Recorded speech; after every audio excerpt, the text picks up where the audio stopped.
नमस्कार। आज हम वापस से कामयाबी जोश में होश रखने से मिलती है, इसी विषय पर चर्चा करेंगे। तो कामयाबी जोश में होश रखने से तो क्या होता है कि जब कामयाबी मिलने लगती व्यक्ति को, तो अपने आप उसको एक पॉजिटिव एनर्जी होती है, जोश होता है, उत्साह होता है। लेकिन इस उत्साह में उसके पास कई ताकतें होती हैं। कौन कौन सी ताकत होती हैं? देखिए, पद की ताकत होती है, पैसे की भी ताकत होती है, और आत्मबल वो बहुत मजबूत हो जाता है। जब व्यक्ति को कामयाबी मिल रही होती है, उस समय ये तीनों चीज़ें चरम पर होती हैं। यानी तीनों चीज़ें उसको एक तरीके से प्रोटेक्ट कर रही हैं, एक तरीके से उसकी छवि को बहुत बहुत ज़्यादा जो है वो सुरक्षित भी कर रही हैं। समाज में उसको जहाँ किसी चीज़ की कोई एनर्जी थोड़ी जाना चाहिए, किसी व्यक्ति तक थोड़ी पहुंचती है, उस व्यक्ति विशेष की एनर्जी लोगों तक ज़्यादा पहुंचती है। बेशक इसका कारण उसका वो काम ही होता है, जो काम उसने किया है। बिना काम किए वो यहाँ तक नहीं पहुँचा, ये सही है, इसमें कोई दो राय नहीं है। लेकिन महत्वपूर्ण बात क्या है? महत्वपूर्ण बात यह है कि जब व्यक्ति जोश में होता है, उसके पास कुछ ऐसी शक्तियाँ भी होती हैं जिसमें वो मिनटों में लोगों के भाग्य को बना सकता है और मिनटों में लोगों के भाग्य को बिगाड़ भी सकता है। ये उसके हाथ की शक्ति है। यानी उसकी कलम में इतनी ताकत होती है, पावरफुल हो जाती है। उसकी आवाज़ में इतना दम होता है कि वो जो कह दे वो दूसरा व्यक्ति उसको इग्नोर नहीं कर सकता, सब बात सामने वाले को माननी है। लेकिन विशेष बात क्या है समझने वाली? विशेष बात वो है कि आपके कामयाब होने पर यदि कोई आपके साथ आपके रेस्पेक्ट की वजह से, आपके व्यक्तित्व की वजह से, आपकी अच्छाइयों की वजह से यदि कोई पीछे चले, तो ये महत्वपूर्ण बात होती है, क्योंकि ये बिरले लोग होते हैं। मतलब इतने बड़े पद पर कोई व्यक्ति किस लिए चलता है?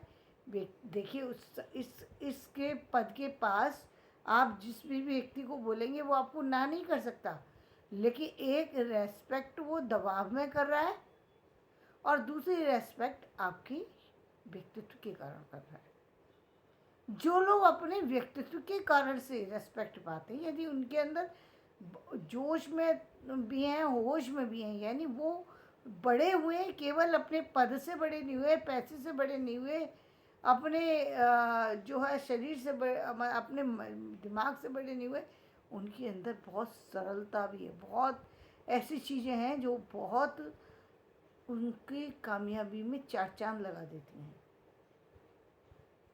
अब वो किसी की बद्दुआएं नहीं ले रहे, दुआओं के साथ आगे बढ़ रहे हैं।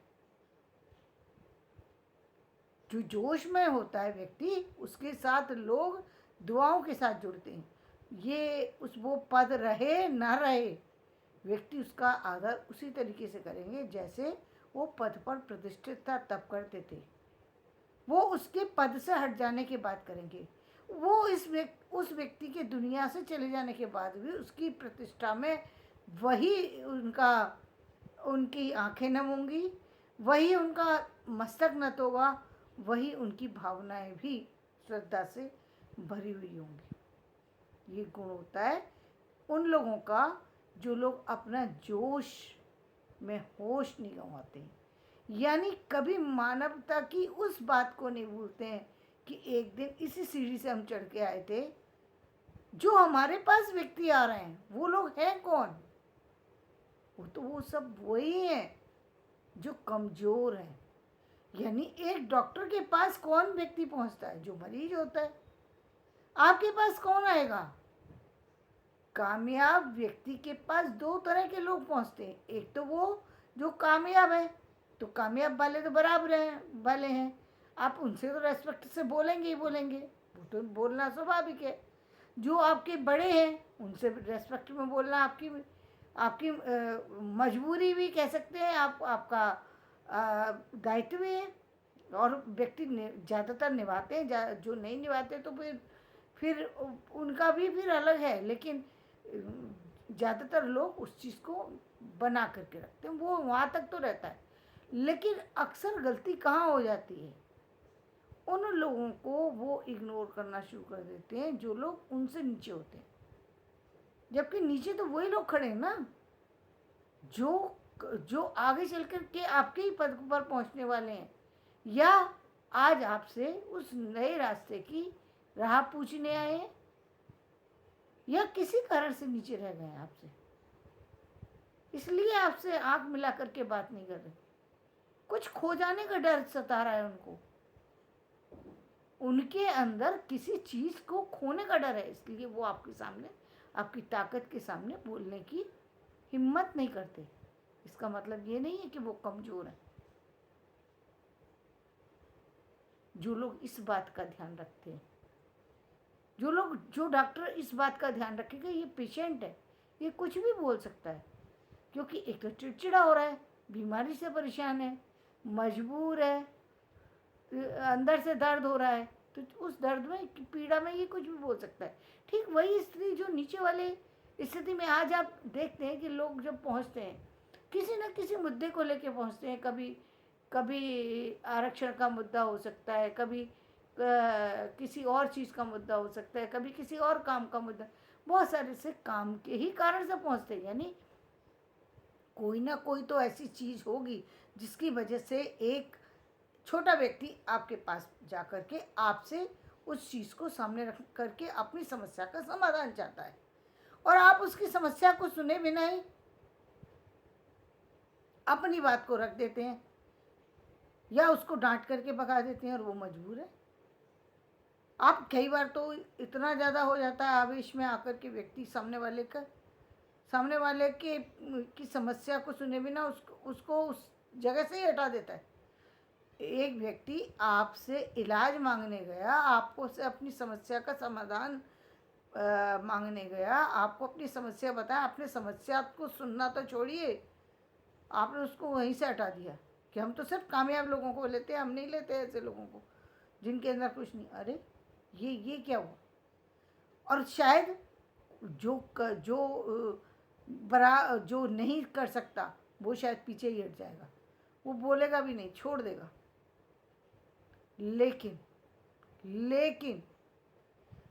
जो भी व्यक्ति इस तरीके का होगा, कमजोर होगा और परेशान होगा, उसकी भावना है, चाहे वो बोले या ना बोले, वो निश्चित रूप से एक दिन आपको दंडित करेंगे। ये पक्का है, क्योंकि आपने जोश में आकर के किसी के आंखों में आंसू दिए जो नहीं देना चाहिए थे। ये बात रखने की थी, ये बात थी होश की, कि आप कितने, कोई भी व्यक्ति आपके सामने जा सकता है। भाई आप तो हैं ही उस पद पर, आपका रेस्पेक्ट तो कर ही रहे हैं, समाज का हर व्यक्ति कर रहा है, चाहे वो किसी भी स्थिति का, वो तो कर ही रहा है। लेकिन वो पहुंचा आपके पास है तो कोई समस्या लेकर के ही पहुंचा, ये कोई थर्ड पर्सन है। आपके लिए हो सकता है वो समस्या ये हो कि यार ये क्या समस्या लेके आई, इस समस्या का समाधान तो तुम कहीं कर सकते थे। हो सकता है उसकी ये नादानी हो कि समस्या किसी दूसरे व्यक्ति से तक ले जानी थी, वो डायरेक्टली लेकर आपके पास आ गया, या उसने समस्या को इतना बड़ा समझ लिया। लेकिन आपका ये दायित्व बनता है कि उस समस्या का समाधान कर दें, क्योंकि वो ये निश्चित रूप से वो व्यक्ति इतना सरल है या इतना नादान है कि वो आप तक पहुंच गया। वो यदि छोटी समस्या बड़ा समझ कर वो वहाँ तक पहुंच गया, तो इसका मतलब वो नादान है, तभी तो वहाँ तक पहुँचा है। समस्या कोई दूसरा ही कर सकता था समाधान, लेकिन नहीं है उसको जानकारी। तो वो कहते हैं ना कि जो मैंने एक बार बताया था कि घर में बिजली चली गई, बिजली के सीधे सीधे बिजली विभाग को कर दिया, ये नहीं देखा कि स्विच ऑफ है या कनेक्शन ही, उसमें प्लग ही नहीं लगाया, ये इस चीज़ को नोट नहीं किया। तो ये उसकी नादानी है। अब पुलिस विभाग का अफसर उस पर चिल्लाने लग जाए, ये तुम्हारी क्या बेवकूफ़ी है, तुम यहाँ आ गए और तुमको इस तरीके से फ़ोन नहीं करना चाहिए। अरे उसकी गलती थी, ये तो दिख ही रही है प्रत्यक्ष कि एक घर में प्लग निकल गया और उसने वहाँ पर कर दिया, ये तो नादानी ही है ना उसकी। तो नादान व्यक्ति को तो माफ़ किया जाता है, उस पर तो बरसने का कोई फ़ायदा ही नहीं है।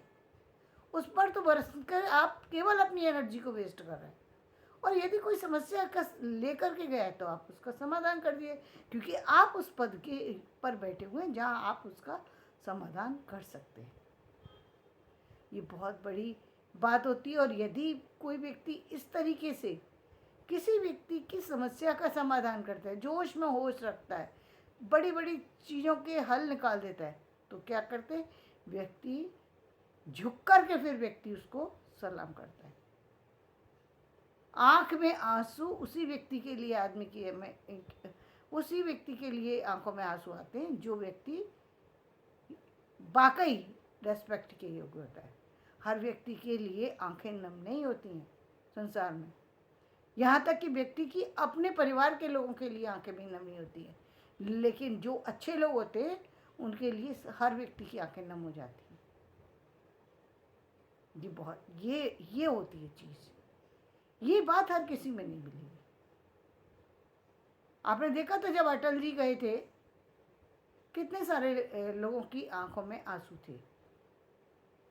क्यों थे? क्योंकि जब व्यक्ति का काम बोलता है, व्यक्ति की उस बात का ध्यान आता है कि ये व्यक्ति कितना जमीन से जुड़ा हुआ था। जब अब कलाम साहब गए, यूं ही किसी के लिए आंखें में जो है श्रद्धा नहीं आती, यूं ही कि श्रद्धा दोनों तरह से आ सकती है। एक व्यक्ति दबाव में आकर के नतमस्तक होता है, एक व्यक्ति दिल से मस्तक होता है। तो ये दिल से जो है लोगों का, जो लोगों ने उनको जो है नमन किया, ये बहुत बड़ी बात होती है कि कोई व्यक्ति आपको दिल से नमन करे। तो ये लेकिन होते ये सारी बातें होती सिर्फ उन्हीं लोगों के लिए जो जोश में आकर के अपने होश नहीं गंवाते। उन लोगों को कभी भी खाली हाथ नहीं लौटाते जो उन तक पहुंच गए, चाहे वो नादान थे या वाकई उनकी समस्या थी। दोनों तरह के थे। मैंने बता दी कि एक वो हैं जो जिनकी समस्या इतनी बड़ी है ही नहीं, लेकिन अनजाने पर जब जानकारी नहीं है तो जानकारी के अभाव में व्यक्ति ऐसी मजाक भी हो जाती है।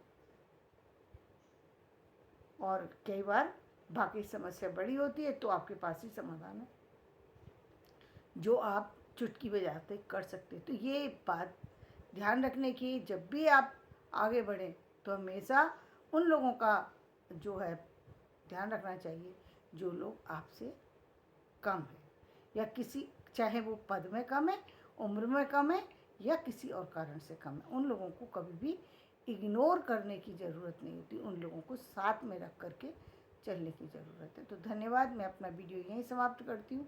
मेरा वीडियो पसंद आए तो उसे लाइक करें, शेयर करें और सब्सक्राइब